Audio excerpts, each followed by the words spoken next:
शांति। ओम शांति।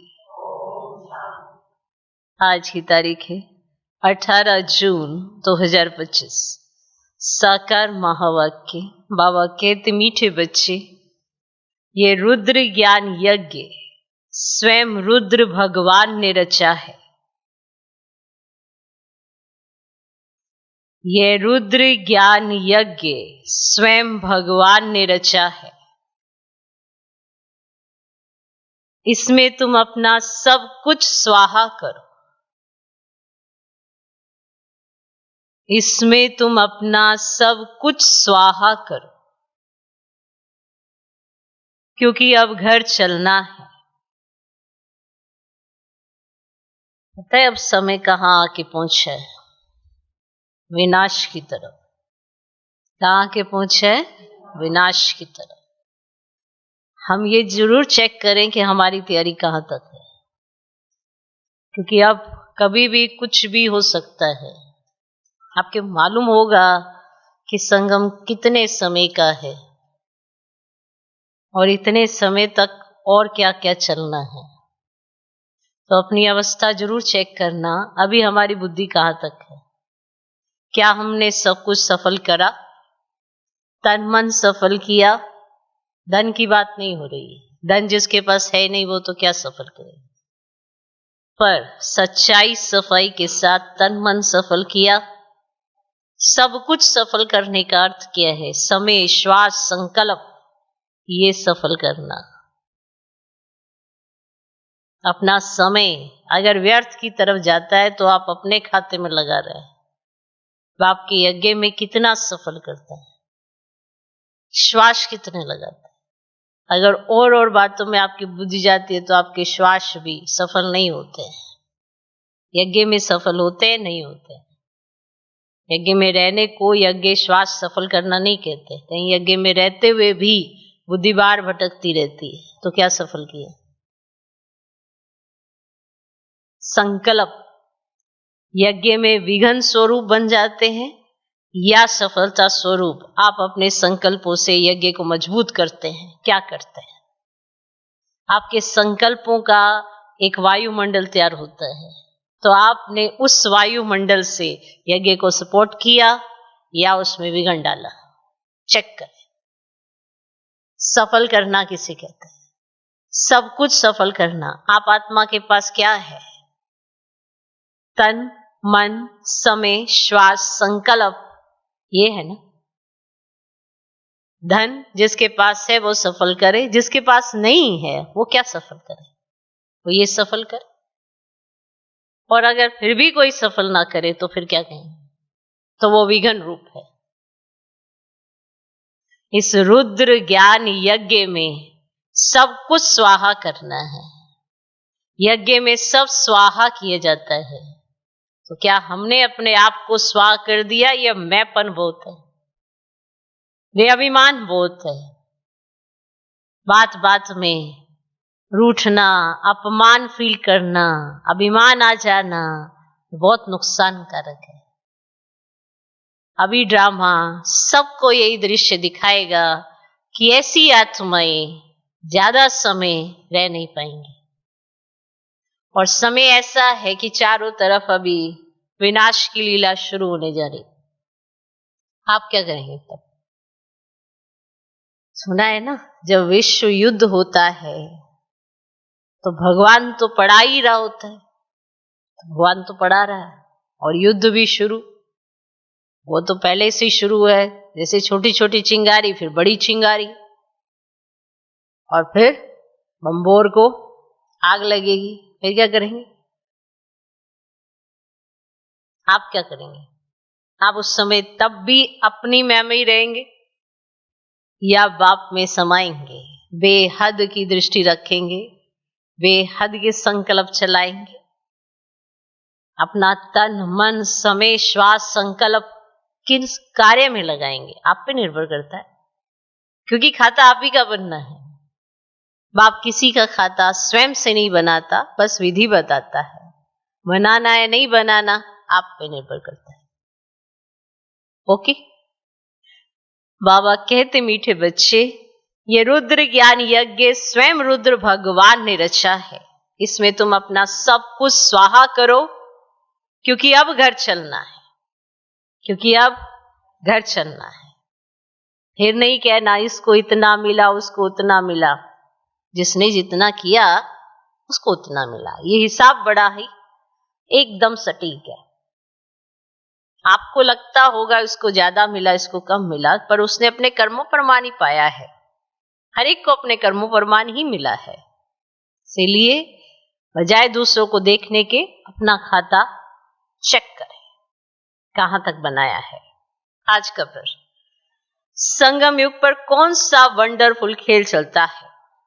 उत्तर है, भगवान के रचे हुए यज्ञ में ही असुरों के विघ्न पड़ते हैं। ये भी संगम पर ही वंडरफुल खेल चलता है। ये भी संगम पर ही वंडरफुल खेल चलता है। ऐसा यज्ञ फिर सारे कल्प में नहीं रचा जाता। ऐसा यज्ञ फिर सारे कल्प में नहीं रचा जाता।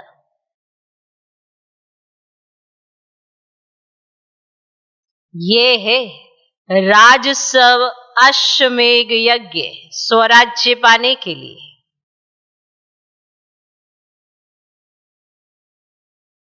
यह है राजसव अश्वमेघ यज्ञ, स्वराज्य पाने के लिए। इसमें ही विघ्न पड़ते हैं, इसमें ही विघ्न पड़ते हैं। तो संगम युग पर कौन सा वंडरफुल खेल चलता है? उत्तर, भगवान के रचे हुए यज्ञ में ही असुरों के विघ्न पड़ते हैं।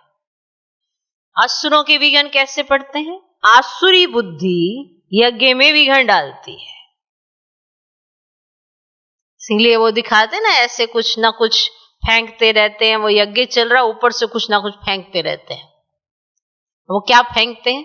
ये आसुरी संकल्प, आसुरी बुद्धि, तमोप्रधान बुद्धि यज्ञ में विघ्न डालती है, वायुमंडल खराब करती है, वाइब्रेशन बिगाड़ती है। ये विघ्न पड़ते ही है। तो कोई भी विघ्न आता है ये यज्ञ में पड़ते ही है, क्योंकि भगवान का रचा हुआ यज्ञ है ना, तो विघ्न पड़ते हैं। तो ये भी संगमपुर वंडरफुल ही खेल चलता है। ऐसा यज्ञ फिर सारे कल्प में नहीं रचा जाता। ये है राजसव अश्वमेघ यज्ञ, स्वराज्य पाने के लिए। इसमें ही विघ्न पड़ते।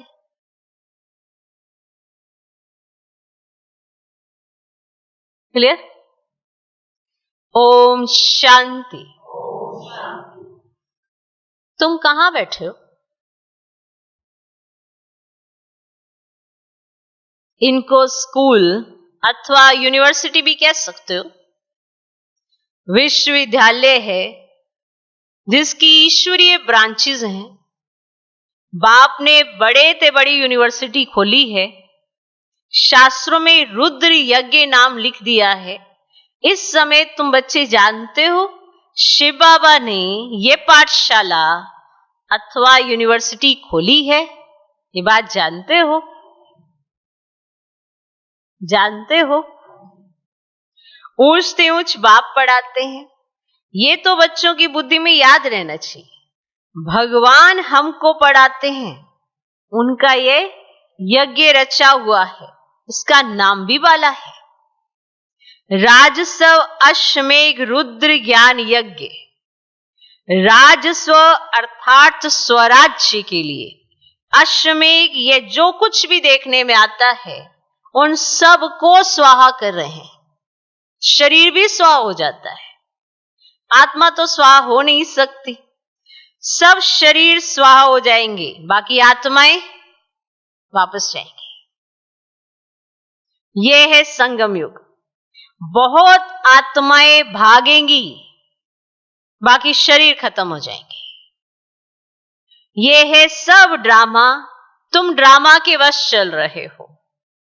बाप कहते हैं हमने राजस्व यज्ञ रचा है। यह भी ड्रामा प्लान अनुसार रचा गया है। ऐसे नहीं कहेंगे कि मैंने यज्ञ रचा है। ड्रामा प्लान अनुसार तुम बच्चों को पढ़ाने के लिए कल्प पहले मुआफिक ज्ञान यज्ञ रचा गया है। तुमको पढ़ाने के लिए कल्प पहले मुआफिक ज्ञान यज्ञ रचा गया है। क्लियर? मैंने रचा है ये भी अर्थ नहीं निकलता। ड्रामा प्लान अनुसार रचा गया है, ये कोई नई बात नहीं है। अभी बुद्धि में बैठा है, बरोबर 5000 वर्ष पहले भी सतयुग था। अब चक्र फिर रिपीट हो रहा है, फिर से नई दुनिया स्थापन हो रही है। तुम नई दुनिया में स्वराज्य पाने के लिए पढ़ रहे हो। पवित्र भी जरूर बनना है, बनते भी वही हैं जो ड्रामा अनुसार कल्प पहले बने थे, अभी भी बनेंगे। साक्षी और ड्रामा को देखना होता है और फिर पुरुषार्थ भी करना होता है। बच्चों को मार्ग भी बताना है। मुख्य बात है पवित्रता की। बाप को बुलाते ही है कि आओ पवित्र बनाकर हमको इस छीछी दुनिया से ले जाओ। बाप आई हैं घर ले जाने के लिए। बच्चों को पॉइंट्स तो बहुत दी जाती हैं, मुख्य बात फिर भी बाप कहते हैं मन मना भव। पावन बनने के लिए बाप को याद करते हैं, ये भूलना नहीं चाहिए। जितना याद करेंगे उतना फायदा होगा। चार्ट रखना चाहिए, पर कई बच्चों को आदत है कहना ना मानने की। उनके पास बहुत एक्सक्यूज हैं और इतने सारे एक्सक्यूज होने के कारण उन्हें वो करना ही नहीं है जो आप कहते हैं। जितना याद करेंगे उतना फायदा होगा। चार्ट रखना चाहिए, नहीं तो फिर पिछाड़ी में फेल हो जाएंगे। नहीं तो फिर पिछाड़ी में फेल हो जाएंगे। बच्चे समझते हैं हम ही सतो प्रधान थे। नंबरवार पुरुषार्थ अनुसार जो ऊंच बनते हैं उनको मेहनत भी जास्ती करनी पड़ेगी, याद में रहना पड़ेगा। ये तो समझते हो, बाकी थोड़ा समय है फिर सुख के दिन आने हैं। तो बरोबर हमारे अथाह सुख के दिन आते हैं। बाप एक ही बार आते हैं, दुखदाम खलास कर अपने सुखदाम ले चलते हैं। तुम बच्चे जानते हो अभी हम ईश्वरीय परिवार में हैं, फिर दैवी परिवार में जाएंगे। इस समय का ही गायन है। ये संगम ही पुरुषोत्तम ऊंच बनने का युग है। तुम बच्चे जानते हो उनको बेहद का बाप पढ़ा रहे हैं। फिर आगे चल सन्यासी लोग भी मानेंगे, वह भी समय आएगा ना। अभी तुम्हारा प्रभाव इतना नहीं निकल सकता। अभी राजधानी स्थापन हो रही है, टाइम पड़ा है। पिछाड़ी में सन्यासी आदि भी आकर समझेंगे और अभी वो समय आ गया है। सृष्टि का चक्र कैसे फिरता है ये नॉलेज कोई में है ही नहीं। तो ये भी बच्चे जानते हैं पवित्रता पर कितने विघ्न पड़ते हैं, अबलाओं पर अत्याचार होते हैं। द्रौपदी ने पुकारा है ना, वास्तव में तुम सब द्रौपदियां सीताएं पार्वतियां हो। याद में रहने से अबलाएं कुब्जाएं भी बाप से वर्षा पा लेती हैं। याद में तो रह सकती है ना। भगवान ने आके यज्ञ रचा है, इसमें कितने विघ्न पड़ते हैं, अभी भी विघ्न पड़ते रहते हैं। कन्याओं को जबरदस्ती शादी कराते हैं, नहीं तो मार कर निकाल देते हैं। इसीलिए पुकारती हैं कि हे पतित पावन आओ। तो जरूर उनको रथ चाहिए जिसमें आकर पावन बनाए। तो गंगा के पानी से पावन नहीं बनेंगे, बाप ही आकर पावन बनाए, पावन दुनिया का मालिक बनाते हैं। तुम देखते हो इस पति दुनिया का विनाश सामने खड़ा है, क्यों ना बाबा का बन जाए, स्वाहा हो जाए।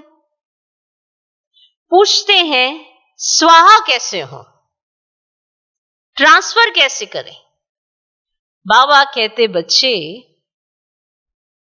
तुम इस साकार बाबा को देखते हो ना, साकार बाबा को देखते हो ना, ये खुद करके सिखा रहे हैं। जैसा कर्म हम करेंगे हमको देख और करेंगे। तो बाप ने इनसे कराया है ना कर्म।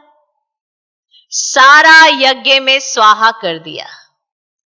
स्वाहा होने में कोई तकलीफ थोड़ी है।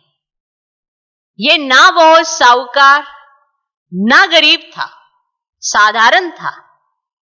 यज्ञ रचा जाता है तो उसमें खान पान की सब सामग्री चाहिए ना।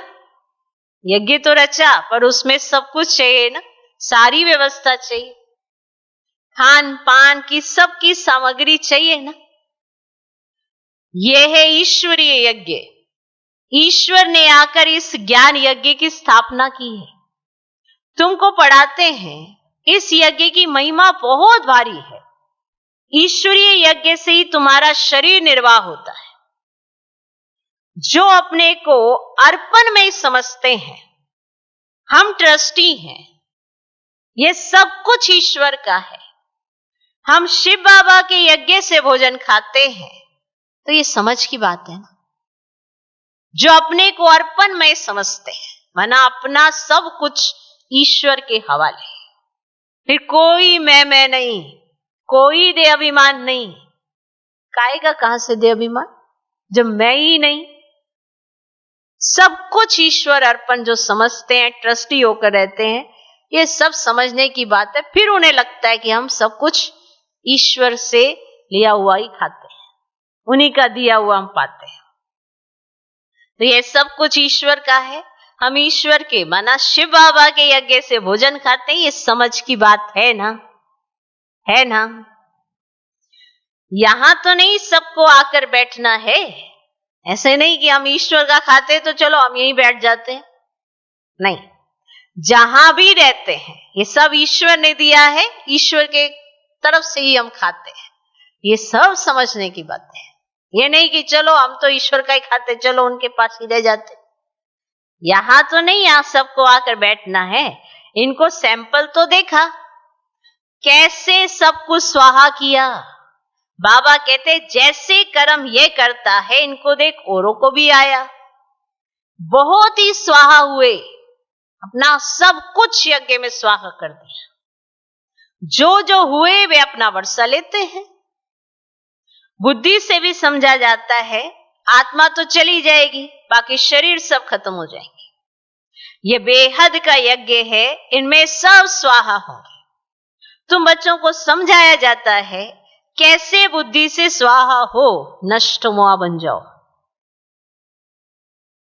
कैसे बुद्धि से स्वाहा हो, नष्ट मोआ बन जाओ। ये भी जानते हो ये सारी सामग्री खाक हो जानी है। जानते हो कितना बड़ा यज्ञ है। वहां फिर कोई यज्ञ नहीं रचा जाता है, ना कोई उपद्रव होते हैं।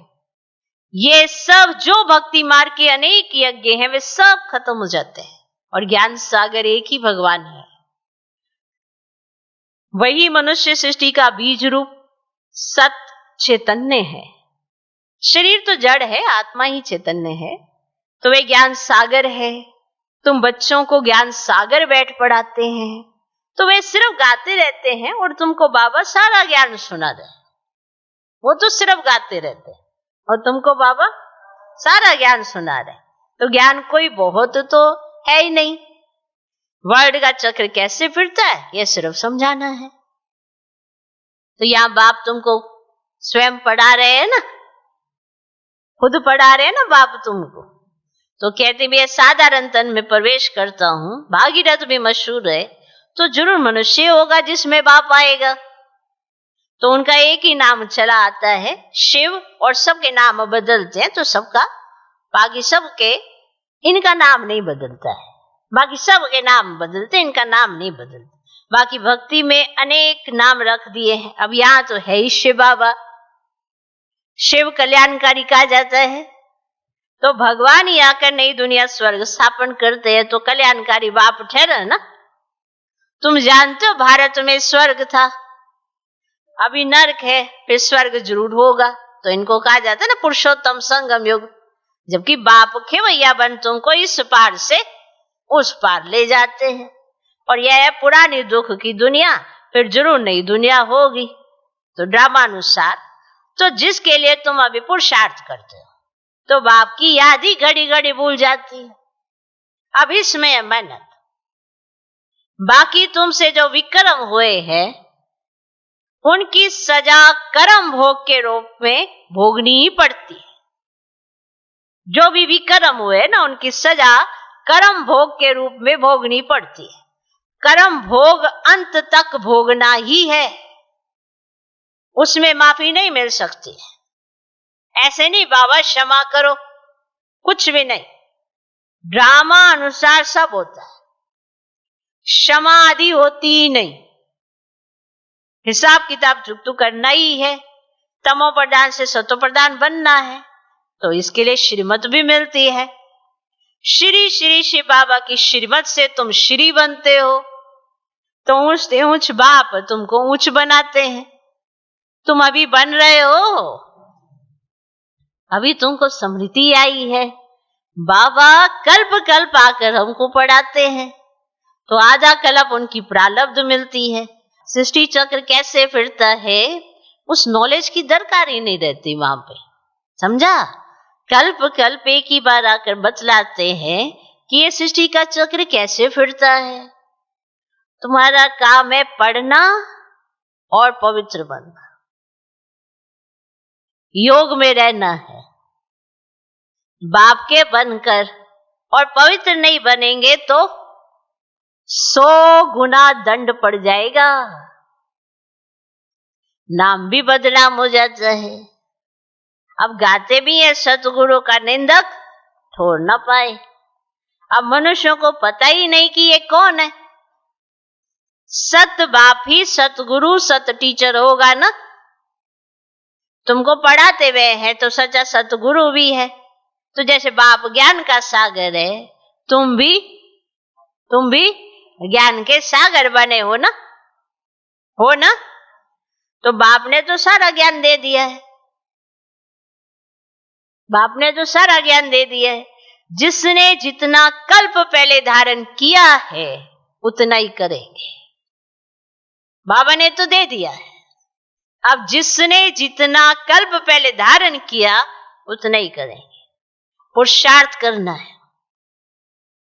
कर्म बिगड़ तो कोई रह न सके। कितने भी हठ योग आदि करते हैं वह भी कर्म है ना। हठ योग करना, आसन करना, तो ये सब भी तो कर्म है ना। तो यह भी एक धंधा है आजीविका के लिए। नाम होता है, बहुत पैसा मिलता है। पानी पर, आग पर चल पड़ते हैं। पानी पर चल के देखते, आग पर चले जाते हैं। सिर्फ उड़ नहीं सकते हैं। पानी पर चलते हैं, आग पर चलते हैं, सिर्फ उड़ नहीं सकते हैं। हाँ ये बात है, उड़ते हुए नहीं दिखाते किसी को, ये देखो उड़ रहा है, नहीं। कमाल है बाबा। सिर्फ उड़ नहीं सकते, उसमें तो पेट्रोल आदि चाहिए ना। लेकिन इनसे फायदा तो कुछ नहीं, पावन तो बनते नहीं। साइंस वालों की भी रेस है। उनकी है साइंस की रेस और तुम्हारी है साइलेंस की। सब शांति ही मांगते हैं। अब आप कहते हैं शांति तो तुम्हारा स्वधर्म है। अपने को आत्मा समझो, अपने घर चलना है शांति धाम, तो ये है दुख धाम। हम शांति धाम से फिर सुख धाम में आएंगे। ये दुख धाम खलास होना है, तो ये अच्छी रीति धारण कर फिर औरों को धारण कराना है। बाकी थोड़े रोज है। वे पढ़ाई पढ़कर फिर शरीर निर्वाह अर्थ माथा मारना पड़ता है। वो पढ़ाई पढ़ते हैं फिर शरीर निर्वाह अर्थ माथा मारना पड़ता है। तकदीरवान बच्चे फौरन निर्णय ले लेते हैं कि हमें कौन सी पढ़ाई पढ़नी है। जो तकदीरवान बच्चे होते हैं ना, वो ये निर्णय फौरन ले लेते हैं कि हमें कौन सी पढ़ाई पढ़नी है, उस पढ़ाई से क्या मिलता है और इस पढ़ाई से क्या मिलता है। इस पढ़ाई से तो 21 जन्मों की प्रारब्ध बनती है। तो ख्याल करना चाहिए कि हमको कौन सी पढ़ाई पढ़नी है। जिसको बेहद के बाप से वर्षा पाना है वे बेहद की पढ़ाई में लग जाते हैं। जिसको बेहद के बाप से वर्षा पाना है वो बेहद की पढ़ाई में लग जाता है। परंतु ड्रामा प्लान अनुसार कोई की तकदीर में नहीं है तो फिर उस पढ़ाई में चटक पड़ते हैं। अब कोई की तकदीर में नहीं है तो इस पढ़ाई की वैल्यू को कम कर देते हैं और उस पढ़ाई में चटक पड़ते हैं। ये पढ़ाई ही नहीं पढ़ते। अगर इस पढ़ाई का किसी को शौक हो गया ना तो उस पढ़ाई में इंटरेस्ट नहीं आता, और जगह पता नहीं क्या क्या पढ़ते रहेंगे, पर इसको नहीं पढ़ेंगे। कमाल है। कहीं कहते हमको पढ़ने का शौक है, वो भी दूसरों की किताबें, नहीं बाप की किताब नहीं पढ़ते। कईयों को बड़ा ऐसे इंटरेस्ट रहता है, अलग अलग राइटर्स उनकी किताबें, बड़ी बड़ी मोटी मोटी किताबें रात को बैठ के पढ़ेंगे आंखों पे चश्मे लगा के, क्योंकि उनको शौक है। पर शौक है तो पढ़ने का शौक है ना, तो वो इधर भी तो हो सकता, नहीं हो सकता। पर उनको लगता नहीं हमें ना ऐसे नॉवल पढ़ने की, ऐसे किसी और की किताबें पढ़ने की बड़ी अच्छी लगती है। नाम दे देंगे स्पिरिचुअल है, ये बाप की तो नहीं है ना। अब बाप की किताब तो एक ही है, इसी को पढ़ लो। इसको नहीं पढ़ेंगे, इसमें इंटरेस्ट नहीं बैठेगा। उसमें कहानियां होती हैं, वो किसी के जीवन की कहानी है, उससे आपको क्या प्रेरणा मिल जानी है।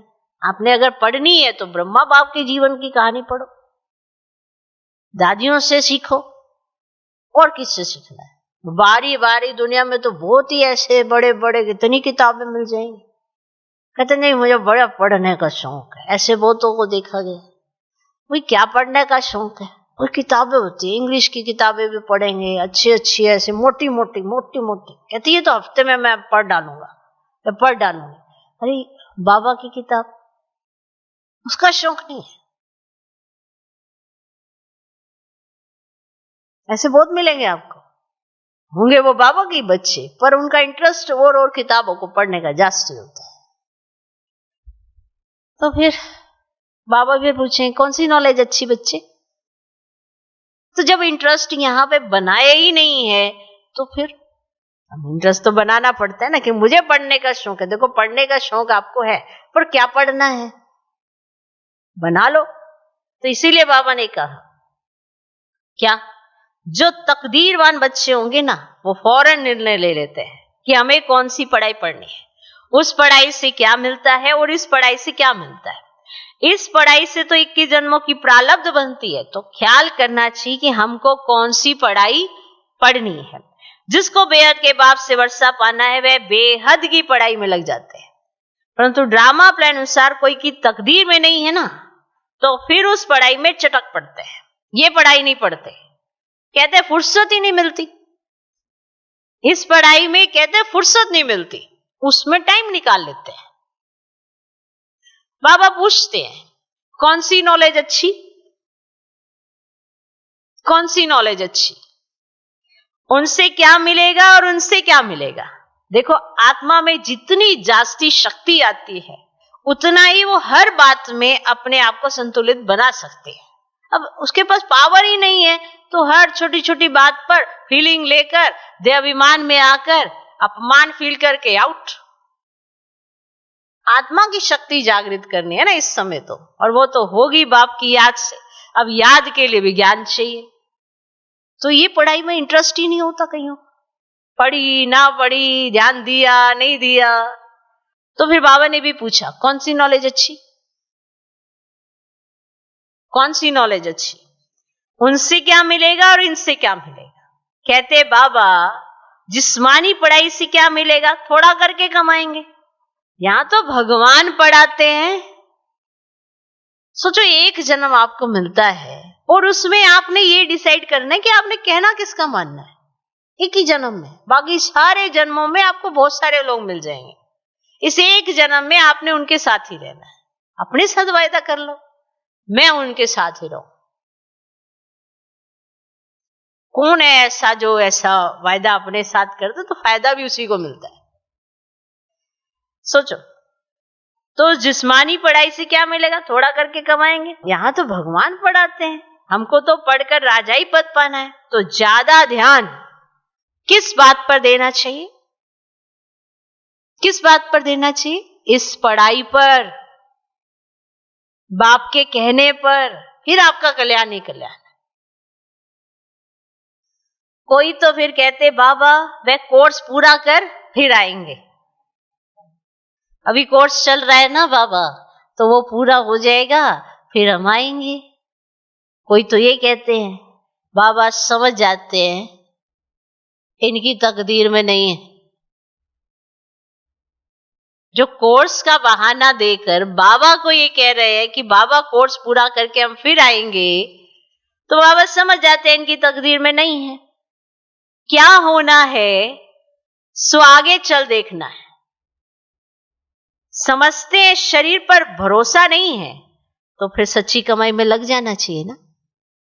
मालूम है कि इस शरीर का कोई भरोसा नहीं है, कब कहां पे क्या हो जाए, तो फिर सच्ची कमाई में लग जाना चाहिए ना। जिसकी तकदीर में है वही अपनी तकदीर जगाएंगे। पूरा जोर लगाना है। हम तो बाप से वर्षा लेकर ही छोड़ेंगे। बेहद का बाबा हमको राजा ही देते हैं, तो क्यों ना ये एक अंतिम जन्म हम पवित्र बनेंगे।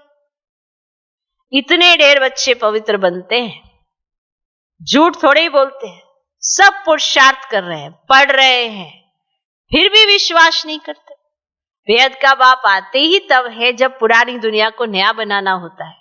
पुरानी दुनिया का विनाश तो सामने खड़ा है, तो ये बहुत क्लियर है। समय भी बरोबर वही है, अनेक धर्म भी हैं, सत्युग में होता ही एक धर्म है, ये भी तुम्हारी बुद्धि में है। तुम्हारे में भी कोई है जो निश्चय अर्जुन कर रहे हैं, कोई है जो निश्चय अर्जुन कर रहे हैं। अरे निश्चय करने में टाइम लगता है क्या? शरीर पर भी भरोसा थोड़े ही है। जरा भी चांस गंवाना नहीं चाहिए। किसकी तकदीर में नहीं है तो जरा भी बुद्धि में आता ही नहीं है। कोई भी चांस गंवाना नहीं चाहिए, पर किसी की तकदीर में नहीं है ना, तो जरा भी बुद्धि में आता ही नहीं। अच्छा, मीठे मीठे सिकिलदे बच्चों प्रति माता पिता बाप दादा का याद प्यार और गुड मॉर्निंग। रूहानी बाप की रूहानी बच्चों को नमस्ते। हम रूहानी बच्चों की भी रूहानी बाप को नमस्ते नमस्ते नमस्ते। Good morning good morning good morning. धारणा के लिए मुख्य सार पहला पॉइंट, सच्ची कमाई कर 21 जन्मों के लिए अपनी तकदीर बनानी है। सच्ची कमाई कर 21 जन्मों के लिए अपनी तकदीर बनानी है। शरीर पर कोई भरोसा नहीं है, इसलिए जरा भी चांस नहीं गंवाना है। शरीर पर कोई भरोसा नहीं है, इसलिए जरा भी चांस नहीं गंवाना है।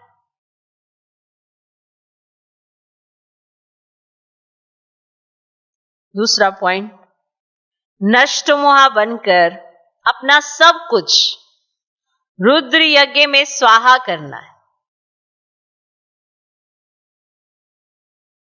नष्ट मोहा बनकर अपना सब कुछ रुद्र यज्ञ में स्वाहा करना है।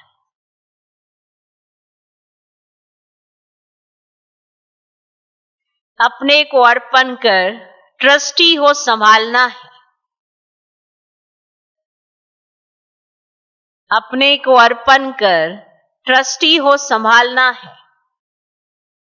साकार बाप को फॉलो करना है।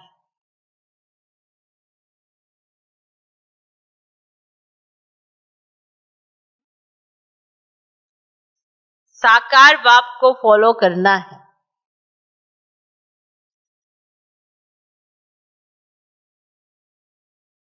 नष्टमुआ बनकर अपना सब कुछ रुद्र यज्ञ में स्वाहा करना है। अपने को अर्पण कर ट्रस्टी हो संभालना है। साकार बाप को फॉलो करना है। आज का वरदान, ईश्वरीय नशे द्वारा पुरानी दुनिया को भूलने वाले सर्व प्राप्ति संपन्न भव। ईश्वरीय नशे द्वारा पुरानी दुनिया को भूलने वाले, सर्व प्राप्ति संपन्न भव। जैसे वह नशा सब कुछ भुला देता है, ऐसे ये ईश्वरीय नशा दुखों की दुनिया को सहज ही भुला देता है। उस नशे में तो बहुत नुकसान होता है, अधिक पीने से खत्म हो जाते हैं, लेकिन यह नशा अविनाशी बना देता है। जो सदा ईश्वरीय नशे में मस्त रहते हैं वे सर्व प्राप्ति संपन्न बन जाते हैं। एक बाप दूसरा न कोई, ये स्मृति ही नशा चढ़ाती है। इसी स्मृति से समर्थी आ जाती है। आज का स्लोगन, एक दो को कॉपी करने के बजाय बाप को कॉपी करो। एक दो को कॉपी करने के बजाय बाप को कॉपी करो। एक दो को कॉपी बहुत आसानी से हो जाती है। कितना भी किसी को रोको कि इसको फॉलो ना करो भाई, इसकी तरफ देखकर अपनी स्थिति ना बिगाड़ो, फिर भी उसी को देखेंगे, क्योंकि एकदम साधारणता किसी चीज को स्वीकार करने में बड़ा आसान लगता है। साधारण सी जीवन जीना, साधारण एक्टिविटी करना बड़ा आसान है। बाबा को कॉपी करने में बड़ा मुश्किल लगता है। लगता है अरे ये ऐसा कैसे चलेंगे, ऐसा कैसे, अरे हमें तो एंजॉय भी करना है। तो एक गलती करेगा, उसको देखते देखते दूसरा भी सेम गलती करेगा, और फिर गलतियों पे गलतियां इकट्ठी हो जाएंगी तो बोझल होते रहेंगे, भारी हो जाएंगे। फिर कहां से बाप को कॉपी करेंगे? तो एक दो को कॉपी करने के बजाय बाप को कॉपी करो। ये ठान ही लो कि मुझे किसी को नहीं देखना है, मुझे बाप को देखते हुए चलना है। फिर कहीं पर सहन करना पड़ता है तो कहते और कितना सहन करे, दो व्यक्ति इकट्ठे हो जाते हैं, या 2 से 3 हो जाते हैं, 4 हो जाते हैं, तो कहते अरे इतना थोड़ा होता है, थोड़ा बहुत तो चलता है। तो माना परमात्मा महावाक्य का ही निरादर करने लगते हैं। भगवान कहता है ऐसा नहीं करना, और फिर वो खुद भी ऐसा करने लग जाते हैं, तो ये निरादर नहीं है तो क्या, फिर बोझा नहीं चढ़ेगा तो क्या होगा? तो कॉपी करना ही है आपको, तो बाबा को कॉपी करो। एक दो को कॉपी करने के बजाय बाप को कॉपी करो। अव्यक्त इशारे, आत्मिक स्थिति में रहने का अभ्यास करो, अंतर्मुखी बनो। अंतर्मुखी रहने वाले ही हर ज्ञान रतन की गुह्यता में जा सकते हैं। जो अंतर्मुखी रहते हैं वे हर ज्ञान रतन की गुह्यता में जा सकते हैं। ज्ञान की हर पॉइंट्स का राज क्या है और किस समय किस विधि से उस कार्य में व सेवा में लगाना है, इस तरह से उस पर मनन करते उस राज के रस में चले जाओ तो नशे की अनुभूति कर सकेंगे। फिर जो परमात्म नशा चढ़ेगा ना, बहुत जबरदस्त होता है। ओम शांति।